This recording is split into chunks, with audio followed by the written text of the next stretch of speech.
is CTV News. Good evening. Thanks for joining us. 1 week from right now, you should be able to hop in your car and finally drive across the Gordie Howe International Bridge, assuming everything goes according to plan. And it appears the people making those plans are confident because plans for the celebration appear to be set. Unless something crazy happens in Trump land where, there's wildfire smoke and he sees he could leverage this again, who knows? But I think, by all accounts, this is going to move forward. There'll be a ribbon cutting on Friday, opening on Monday, and folks will be able to cross pedestrian-wise in terms of bikes and walking on August the 5th. The mayor's comments mark the first official confirmation that the opening ceremony is planned for this Friday, 3 days before the bridge opens to traffic. The $6.4 billion crossing has faced years of delay, most recently while Canada and the United States negotiated a last-minute agreement to clear the way for the opening. While the bridge was built with Canadian funding, the full details of that agreement have still not been made public, with Conservatives. On Friday, I will be with Dominic and with Mark Wiseman. We're opening a bridge. Okay, so on Monday, Friday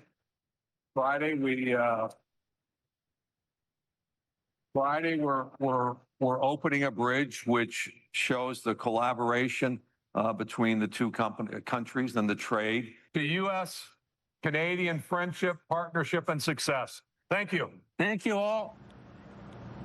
On that note, Donald Trump has reignited the trade fight with Canada, threatening new 50% tariffs on billions of dollars worth of Canadian goods.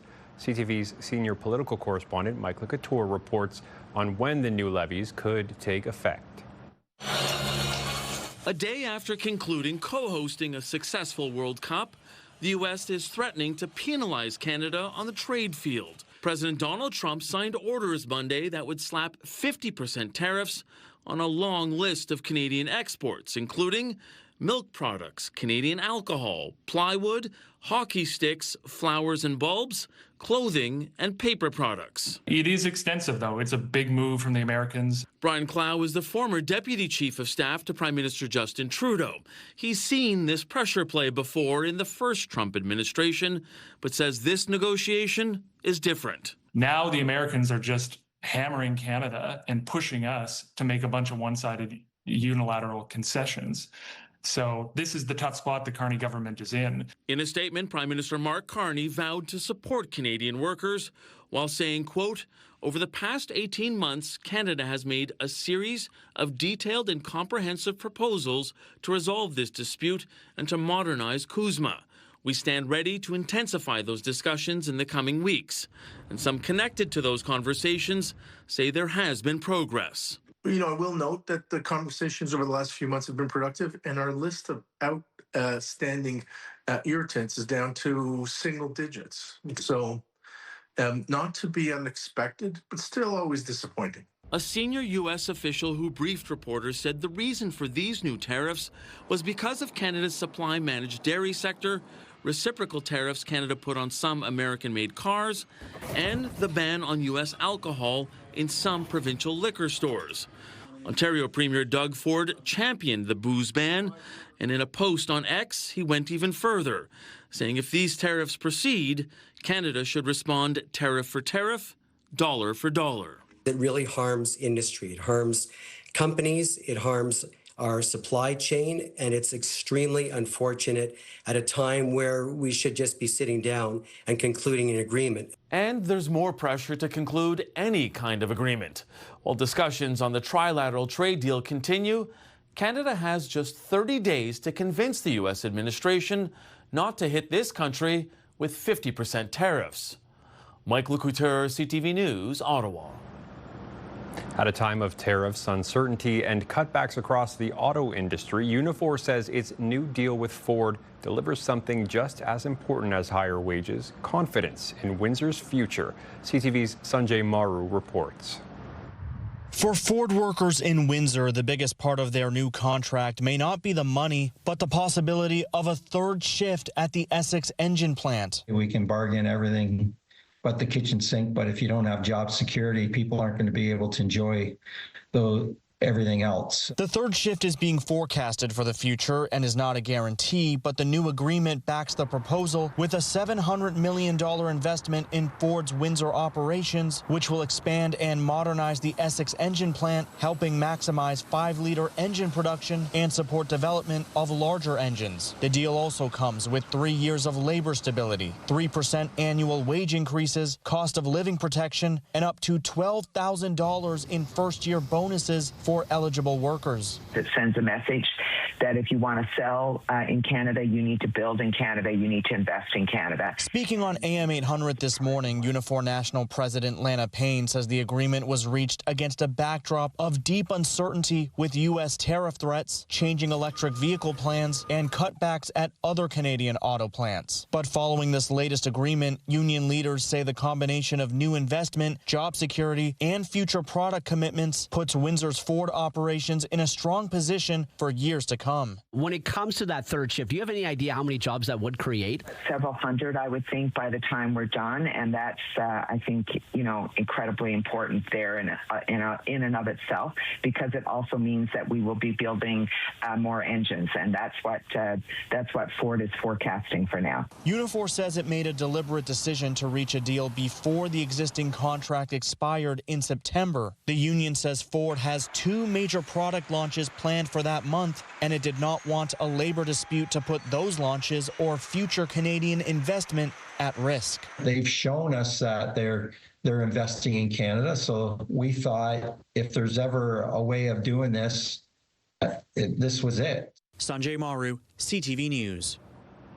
From auto investment to environmental investment, more than 19 hectares of land have been protected as the future Ojibway National Urban Park moves closer to becoming a reality. CTV's Bob Belichico has the details. We've achieved this amazing first step of protecting this land permanently so it can become a part of this park. The Windsor area Ojibway footprint is getting a major boost. A partnership with the Ontario Conservation Accelerator helps secure 19 hectares of new land, an investment of more than $10 million, bringing the total protected area to about 384 hectares. IRCA also played a role, contributing 100 acres from the Chapas Prairies to help expand this natural space. We're discussing with all partners what the future of the park could look like in terms of access, restoration, so the tall grass prairie that once thrived there can be returned, and ensuring that this piece becomes an amazing part of this park. The Friends of Ojibway also helped make it happen, contributing $100,000 to a fund that brought together commitments from several community partners. You need to show that the community is invested. So we were able to pull enough to show that the community is willing to put some skin in the game, if you will, to contribute. The cleanup effort is already underway with the Conservation Accelerator, partners, and volunteers removing 1,800 kilograms of garbage from this site already. Now the focus shifts to the final steps and when Ojibway will officially become Canada's second national urban park. I'm saying this with great certainty, and I hope you heard it today, is that we are truly working all as partners, and we are in those final stages. The majority of the partners are on board, and where there's any lag, I think it really, with the right attention of the right person, could get over the hump very, very quickly. Former Windsor West MP Brian Massey had hoped the Urban National Park would have been designated in time for the opening of the Gordie Howe International Bridge. I think we'd all like to see it, and we'll all breathe a sigh of relief. We'll sleep a little bit better, but until then, I think we remain hopeful and we remain optimistic, and we know really good work is happening behind the scenes to bring it to fruition. Hopefully there's a pathway to even acquire more to include in the National Urban Park. Bob Belichico, CTV News.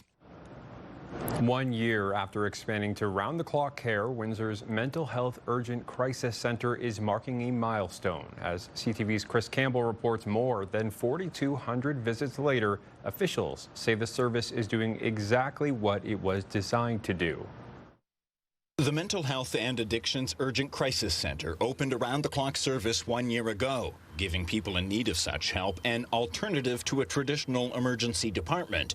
Since then, more than 4,200 people have come through its doors. The purpose of today is to get the message out that in our downtown, we have a 24/7 urgent care center. It's essentially an emergency room center for anyone experiencing a mental health or an addictions crisis. It's a good alternative. The numbers tell the story. Between July of last year and the end of May, the center saw more than 4,200 visits, including more than 1,100 overnight. It also accepted hundreds of referrals from local emergency departments, along with voluntary drop-offs from EMS and Windsor Police. For paramedics, it means patients can receive specialized care while ambulances return to service more quickly. When crews get in here, they're able to transfer care to the healthcare workers that are here, the social workers, the nursing staff, and they're able to get on the road much quicker. Hospital leaders say that's also helping relieve pressure inside Windsor Regional Hospital's emergency department. The 24-hour service, since that launch, has definitely provided some improvements with the emergency department and the care for access that they need. Police say the biggest change is giving people another place to go before a crisis requires emergency intervention. This service exists, and they don't need the police. They don't need an ambulance to bring them here. They can walk in themselves. While officials say demand continues to grow, they believe increasing public awareness is the next step. We know we can do more. It's here, it's fully funded, excellent services, but the best part of it is it's the outcomes. It's the service people need when they need it. We want to emphasize the fact that the service is here and celebrate the fact that our assessment was correct. There was a need for this, and we made good decisions on allocating resources towards it. Chris Campbell, CTV News. A judge has cleared the man accused of causing the 2021 explosion inside the Windsor Assembly Plant. James Harris was found not guilty of all charges. Justice Bruce Thomas ruled the Crown failed to prove an explosive device was ever used, citing a lack of physical evidence, including no explosive materials, no accelerant, and no damage consistent with a bomb. The judge also found co-worker testimony about Harris's comments wasn't enough to prove he caused the blast. It's been a long process to get here. It's unfortunate that it went this far, but the system had to play out the way it had to play out. So we're just kind of happy it's done, but it was a long time coming. Officials are reminding boaters your marine radio is not a toy. The warning comes after an increase in false distress calls across the Great Lakes. The U.S. Coast Guard has received 187 since last October, including 3 confirmed hoaxes. Canadian search and rescue crews often respond to the same incidents. Officials say false Mayday calls put lives at risk and can result in fines or even jail time. The next generation of medical training could be built in Tecumseh. True Phantom Solutions is investing more than $1.4 million to expand its local operations, with nearly $189,000 in support from the province. The company builds ultra-realistic medical training models used by hospitals, researchers, and educators around the world. The expansion will create 6 new jobs, boost production, and help develop new products, including full-body female simulators and a canine training model. It means people are going to get to work in exciting careers. For our area, where unemployment is persistently high. So the plan is to use the funds to develop technology to build more, better phantoms, which are objects like that for medical simulation, for medical training. And like I said, funding just accelerate the entire process. CTV meteorologist Gary Archibald has your full weather details coming up in 2 minutes' time. And still ahead, RCMP reveal new details about the deadly crash that killed a Saskatchewan Rough Rider. CTV meteorologist Gary Archibald is here with our first look at the forecast tonight. And Gary, we're talking about some rain. Some rain, much needed rain for tomorrow morning, and we'll get a little rinse from all of that wildfire pollution, that fine particulate matter. It's built up on the windshield of cars and on windowsills, to say the very least. It will help with our gardens and our vegetation across the region, no doubt. A bit cooler than seasonal by 2 degrees today. Imagine that. Haven't seen a stat like that in a while. And showers on the way with a cold front. A sweeping area of low pressure. The core is over northwestern Ontario with some steady rains, which will help with the wildfire situation. So that's good news. number one. The second part of this story is some cooler air, also calming things down a bit. Air quality improves with the frontal boundary because the wind speeds increase. I'm anticipating the first bout of rainfall tomorrow morning, say around 4 or 5 a.m., maybe even some embedded thunderstorms, likely draped right across the heart of southeastern Michigan, moving into southwestern Ontario. And that cold front could be the instigator for those thunderstorms. The overnight temperature, the low, a couple of degrees above seasonal. We'd be closer to about 18. We're looking at cloudy conditions and showers, again, developing just before dawn. So tomorrow morning's commute, rainy, cloudy, and temperatures in the mid-20s would be slightly cooler than seasonal for this time of the year. It will feel like about 33 in the mid-afternoon. So it's a warm, humid, and obviously wet day.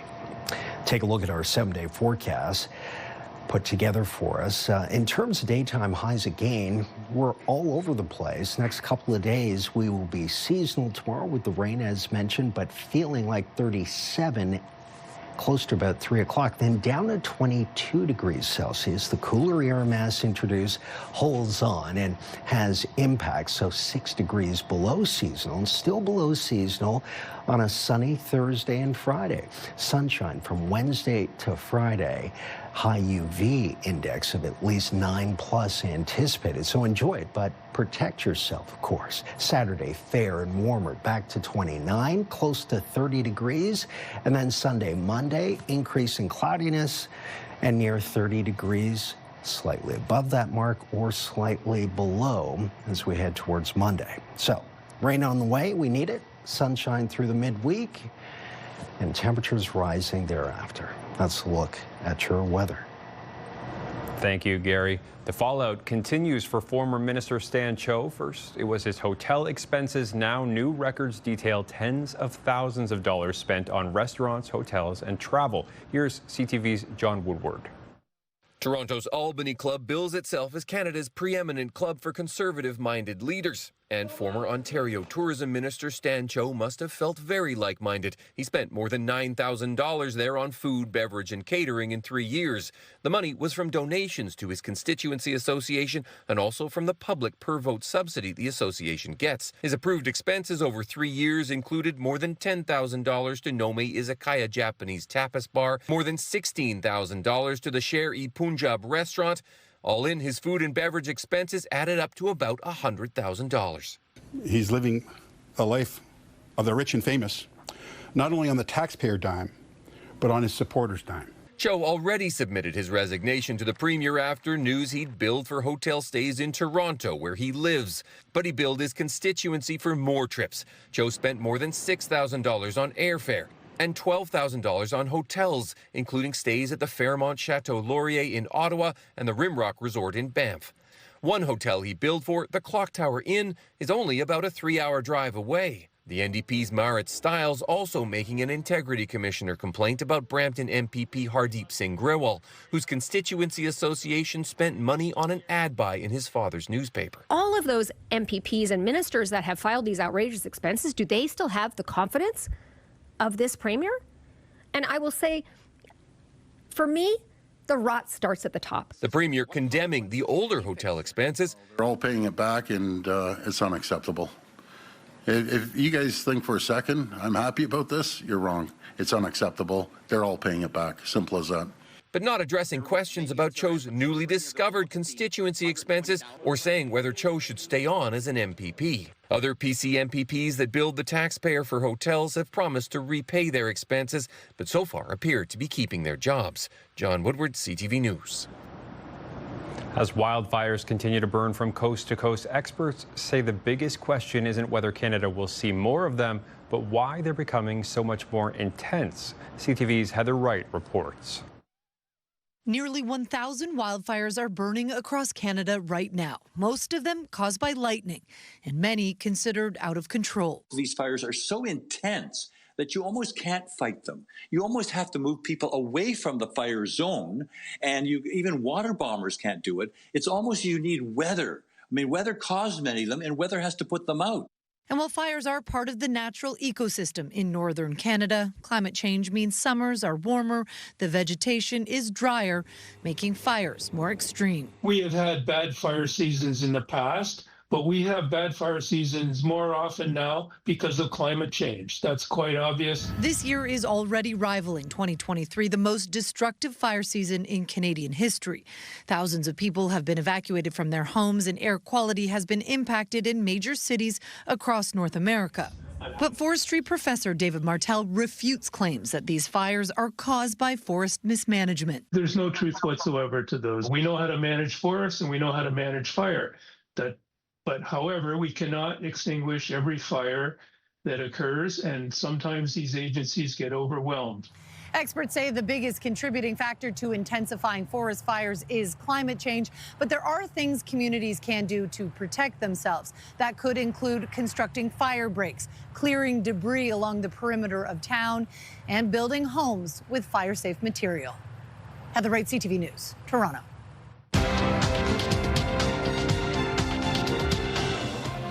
On the markets today, the TSX lost 304 points, the Dow fell 307, the Nasdaq dropped 12. The Canadian dollar was down 1/5 cent today, gold dropped almost $3 an ounce, oil added 70 cents a barrel. CTV News Windsor has launched a newsletter helping you start your day with the latest local news. By signing up, you'll get direct local content straight from CTV Windsor to your inbox, including top stories, the forecast, and videos. You can sign up at ctvnewswindsor.ca. There's a new twist in the lettuce recall linked to a parasite outbreak.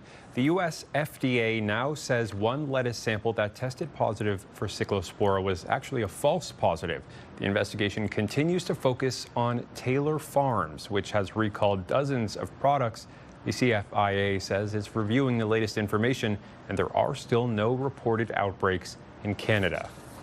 RCMP are revealing new details in the fatal crash that claimed the life of Saskatchewan Rough Rider Jaden Dalkey. CTV's Alison Bamford has more. RCMP are now saying that Saskatchewan Rough Riders team captain Jaden Dalkey was driving on the wrong side of the road, northbound in a southbound lane, when he fatally hit another vehicle. Officers say they found both alcohol and cannabis inside Dalkey's SUV. Mounties gave an update earlier today saying they received a report about Dalkey's silver SUV prior to the crash. We received a report around 8:27 p.m. from a business in Lumsden of a silver SUV leaving without paying for fuel that same day, about 30 minutes prior. Investigation has determined that this was the same silver SUV that was involved in the collision. The two-vehicle crash happened Saturday night on Highway 11 north of Regina near Lumsden. The driver of the other vehicle, 22-year-old Bijma Raja Guru, was also killed. A GoFundMe page set up to help bring his body back to India, where his parents live, described Raja Guru as a deeply responsible son, honest friend, and passionate musician. Dalkey, the 30-year-old linebacker from Leduc, Alberta, was signed by the Riders in 2022. Neither vehicle had any passengers. Police say they are conducting autopsies and toxicology reports as part of the investigation. RCMP don't have the results of those back yet. Alison Bamford, CTV News, Saskatoon.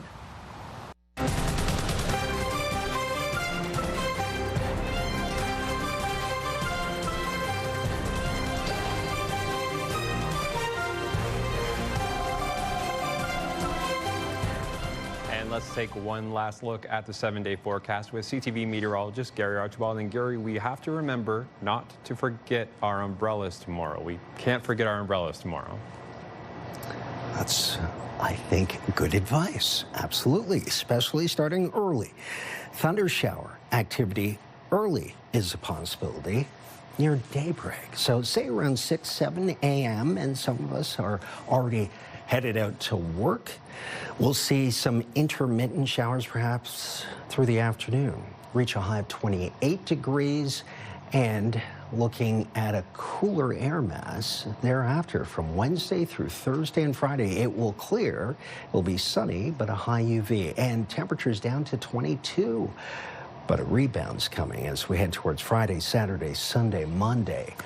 Upper 20s, low 30s anticipated, and another round of showers as we head towards the beginning of next week. Wherever you are, use that sunscreen. Protect yourself and your eyesight, of course, with sunglasses. Enjoy your weather and better air quality this week. Travis? Thank you, Gary. Finally tonight, the home stretch is finally coming into view for a Windsor man who's spent the last 17 days walking across Ontario, one step at a time. We're on day 17 of a 32-day, 750-kilometer walk from Ottawa back home to Windsor. We're over the halfway point. So as of the end of yesterday, I've walked 426 kilometers. A fellow in a pickup truck pulls up beside me on the highway. It's so hot. And he says, "Oh, buddy, you need a ride." I said, "Oh, no." I show him my sign. I said, I'm walking. I was like, I have to get my steps in. He gives me 2 cans of iced tea and then kind of goes on his way. I've had a few people who thought I was hitchhiking. They've tried to pick me up. So yeah, like a lot of like random, like small town gestures of kindness. There's no call for rain today, but the sky is really smoky. It's really smoky. I was also thinking about all of the communities, all the people, all the families who are losing everything right now due to the wildfires, and how this also kind of becomes an opportunity for me to walk in solidarity with them. We're carrying a gentle message of peace and unity, walking in the legacy of the ancestors. I'm doing so by supporting youth outreach initiatives. This year, which is the first year of the walk, we're supporting the Windsor Youth Center and the Sandwich Teen Action Group. I feel like I'm almost home now. When I walked past that sign that said, "Welcome to Toronto," like I feel like I'm in that familiar stretch now. That's our time for tonight. I hope you'll join us tomorrow. For now, I'm Travis Fortnum. Take care.